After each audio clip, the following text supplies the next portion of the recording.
Today, Fire Emblem Three Houses is popular worldwide, and the devs have no idea why.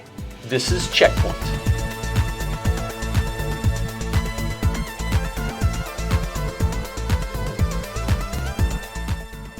Hello and welcome to CheckPoint, your premier source of gaming news on the LoadingReadyRun Mega Entertainment Network.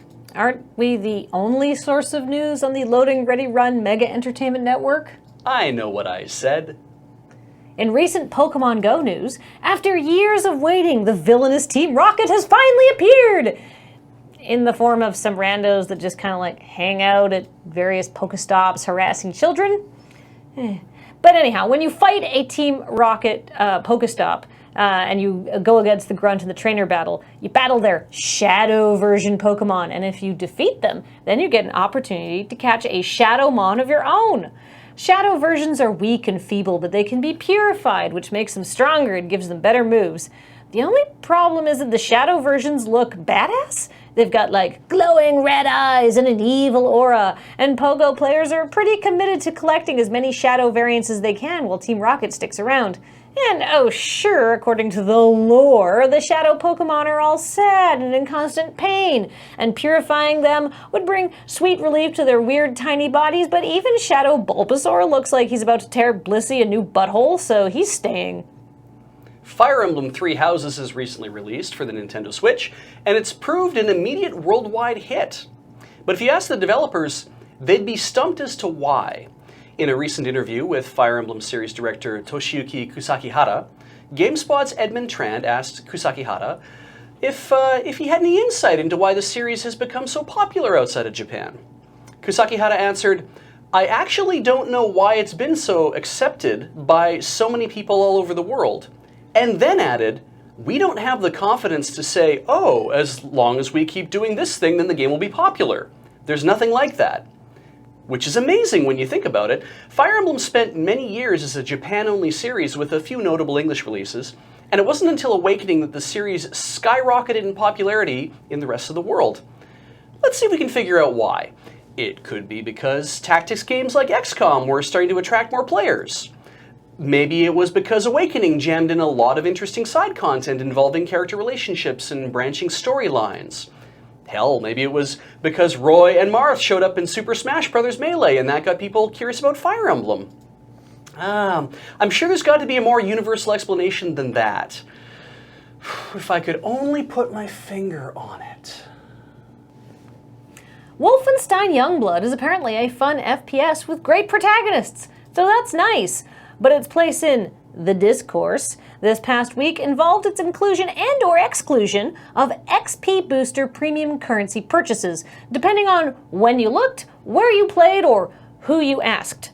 So let's all back up and get on the same page. A booster is an in-game power-up, usually lasting for a limited time, that makes an aspect of the game easier, and an XP booster is one that makes you gain experience faster.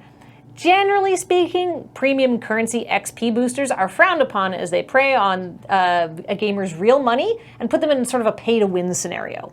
On launch day, Wolfenstein Youngblood's Steam listing stated that you could use gold bars, the premium real money currency, to buy armor, skins, gear, consumables, and stuff like that. But once in the game, you could only buy things like loot and health boosters with in-game currency, the kind you earn through gameplay. On PS4, however, not only could you buy boosters with the real money currency, there were more options, including the dreaded XP booster. This has since been patched out of the PS4 version, and presumably that's the same thing that happened to the PC version, but not before the Steam description was written, so it's led to a very confusing launch day, with different people disagreeing on whether or not these things were actually in the game. This was helped in no way by Bethesda's PR director, Matt Frary, who Wednesday tweeted, "Does everyone understand you can't buy boosters in Youngblood? I keep seeing it pop up," either being wholly unaware or intentionally hiding the fact that you absolutely could buy boosters, at least initially. After having this explained to him, he dismissively followed up again by saying, "Oh, it seems screenshots from a pre-launch build exist." Okay, which is also not what happened. So, Matt, we may just be a lowly internet gaming news commentary program, and you are the PR director for megalithic publisher Bethesda, but here's some free public relations advice. If you're going to tweet passive-aggressive updates from your "my opinions are my own" personal Twitter, maybe lose the avatar that makes it look like you're starting every sentence by yelling, "Hey, idiot!" Scrappy indie publisher Electronic Arts recently revealed that the reason they aren't making more games for the Nintendo Switch is because no one is buying the Switch games they're already making. During a Q&A call with investors, Andrew Wilson, the CEO of EA, stated that the reason The Sims isn't on the Switch is because a great many Switch owners also own another console or gaming device, and that they, quote, very often choose to play the games that we make on those platforms even though they have a Switch, end quote. Which I do understand. It's widely acknowledged that EA Sports games for the Switch not only have worse graphics, but are straight up missing features compared to the releases on competing platforms. If you could only afford to buy one game, of course you buy the one which works better. But is that EA's strategy, devoting tens of millions of dollars and thousands of man-hours to make a game like the good one, but shittier so no one buys it? That's a bold stance to take as a major game developer, marketing games for major sports brands. Hey FIFA, we've spent a ton of money making a subpar game with your name on it that no one wants to buy, but don't worry, they'll buy the better version on a different console and definitely won't be mad about it online.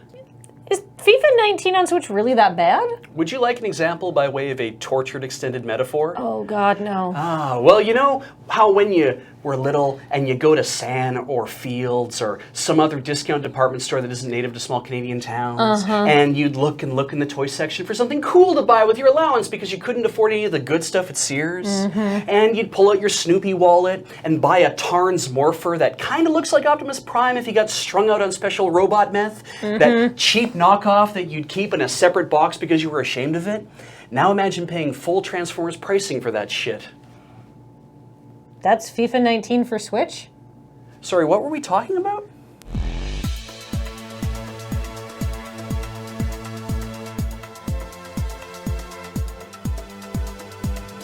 Coming up, do you like ghoulish dating sim Monster Prom? Well, so do Papa Roach because they reused some of the game's artwork for a poster without permission or compensation. No credit. This must have been their last resort.